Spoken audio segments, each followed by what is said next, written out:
નમસ્કાર, પાંચના પંચ સાથે હું છું આપની સાથે મહેન્દ્ર। વાત કરી સમાચારની તો મહત્વપૂર્ણ સમાચાર સુરતથી સામે આવી રહ્યા છે, જ્યાં ગુજરાત એટીએસે સુરત ગ્રામ્યના વિસ્તારમાં પલસાણામાં રેડ કરીને 51 કરોડ રૂપિયાનું મેફેડ્રોન ડ્રગ્સનો જથ્થો કબજે કર્યો છે।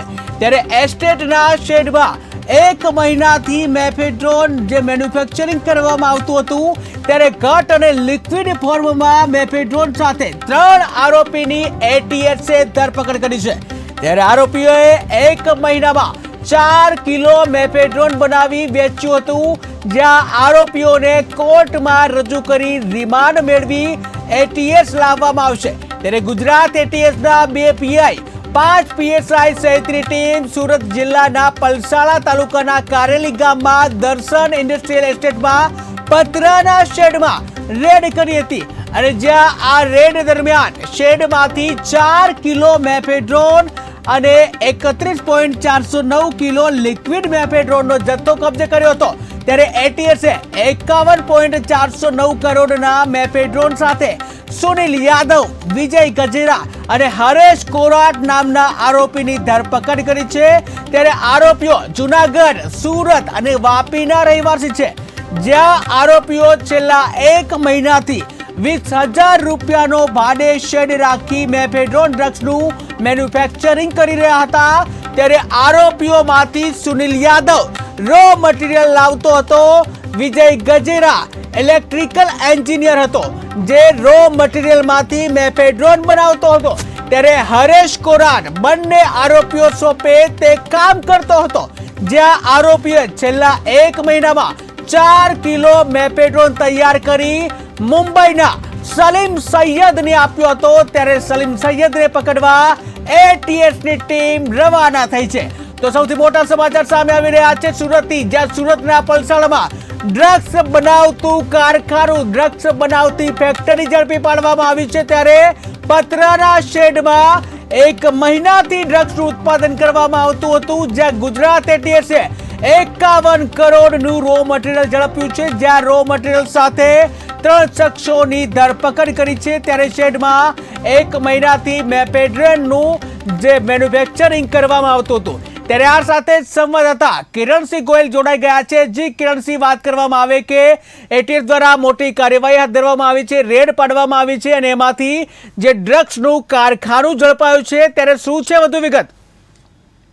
જી મહેન્દ્ર, ચોક્કસ ગઈ રાત્રે ગુજરાત એટીએસ દ્વારા પલસાણા તાલુકાના જે કારેલી ગામ છે, તો ત્યાં આગળ રેડ કરવામાં આવી હતી।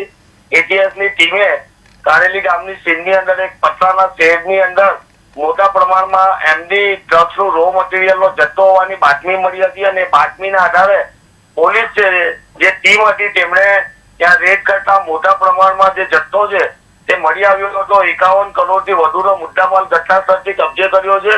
પરંતુ જે રીતે ઘટના સ્થળેથી જે પોલીસે એમડી ડ્રગ્સના જે રો મટીરિયલના જથ્થા સાથે 3 લોકોને ઝડપી પાડ્યા છે, અને હાલ પણ પોલીસે તમામ જે આરોપી પકડાયા છે, સુરત ગ્રામ્ય પોલીસ પાસે હાલ 2 આરોપી છે, અને બંને આરોપીને લઈને પલસાણા કોર્ટમાં હાલ એટીએસ લઈને પહોંચી છે, એમને કોર્ટમાં રજૂ કરવામાં આવશે। અને પોલીસ દ્વારા છે તે 14 દિવસના રિમાન્ડ માંગવાની કામગીરી પણ રિમાન્ડ માંગવાની કાર્યવાહી કરવામાં આવશે। કોર્ટ કેટલા દિવસના રિમાન્ડ આપે છે એ થોડી વારમાં ખબર પડી જશે। પરંતુ જે રીતે આજે 3 આરોપી પકડાયા છે, તેમાં સુનિલ યાદવ, વિજય ગજેરા અને હરીશ કોરાટ નામના 3 આરોપી છે। આ આરોપી જુનાગઢ, સુરત અને વાપીના રહેવાસી છે। 20,000 રૂપિયાના જે ગોડાઉન હતું તે ભાડે લીધું હતું, અને છેલ્લા 1-1.5 મહિનાથી તેઓ આ એમડી ડ્રગ્સનું રો મટીરિયલ હતું એ લોકો એમડી ડ્રગ્સનું રો મટીરિયલમાં એમડી ડ્રગ્સ બનાવી રહ્યા હતા, અને આખું જે ષડયંત્ર હતું, જે નશીલો પદાર્થ જે લોકો જે લાવતા હતા, તો એવી જગ્યા પર હતું કે જે અવાવડી જગ્યા હતી, આજુબાજુ જે વિસ્તાર હતો ત્યાં કોઈને ખ્યાલ પણ નહીં આવે કે આટલું મોટું એમડી ડ્રગ્સનું આ મોટું કૌભાંડ, આ ષડયંત્ર ચાલી રહ્યું હશે। પરંતુ જે રીતની કાર્યવાહી એટીએસે કરી છે, ફફડાટ મચી ગયો છે।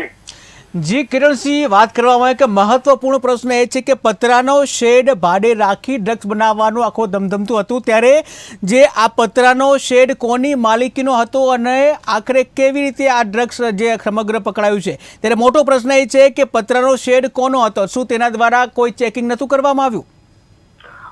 જી બિલકુલ, જ્યારે પણ આ વિસ્તારની અંદર છે તો જ્યારે પણ કઈ ભાડાનું ગોડાઉન કે ભાડાની કંપની જ્યારે લેવામાં આવતી હોય છે ત્યારે જે માલિક હોય છે તેની સાથે સીધી કોઈ વાત કરવામાં આવતી નથી કે આ રીતનું કરવાનું હશે, કોઈ કેમિકલ પ્રોડક્ટ ઉત્પાદન કરવાના હશે. એ રીતે એમને આ આખું જે ગોડાઉન છે તે ભાડે લીધું હતું અને આજુબાજુ જે વિસ્તારો તો માલધારી સમાજના આજુબાજુ વિસ્તાર છે અને ત્યાં આ એમની વચ્ચોવચ્ચ આ એક ગોડાઉન હતું, શહેર હતું પતરાનું. એની અંદર ધડલ્લેથી આ કામગીરી ચાલી રહી હતી, કારણ કે કરોડો રૂપિયાનું એમડી ડ્રગ્સ છે, નશીલો પદાર્થ છે, યુવાઓ છે તે નશા તરફ વળી રહ્યા છે અને સુરતને જાણે ઉલટા સુરત બનાવવાનું આ ષડયંત્રો એટીએસે ઝડપી પાડ્યું છે.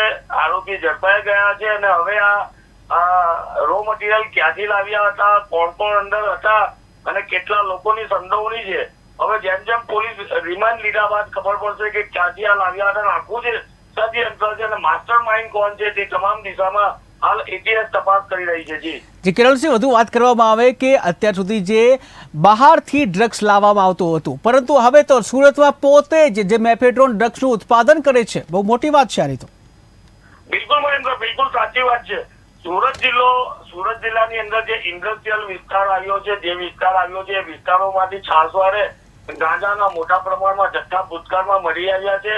નશીલો પદાર્થ મળી આવવો, વેચાવવો અને આ વિસ્તારમાં મોટાભાગે ઇન્ડસ્ટ્રીયલ વિસ્તારમાં મળતું હોય છે. દારૂની હેરાફેરી થતી હોય છે. સુરત ગ્રામ્ય પોલીસ કરોડો રૂપિયાનો દારૂ પકડતી હોય છે. એ જ રીતે એટીએસ આ એમડી ડ્રગ્સનું આખું જે ગોડાઉન છે, સ્થાનિક પોલીસ પર સવાલો ઉભા થયા છે, કારણ કે આ 1.5 મહિનાથી ચાલતું હતું.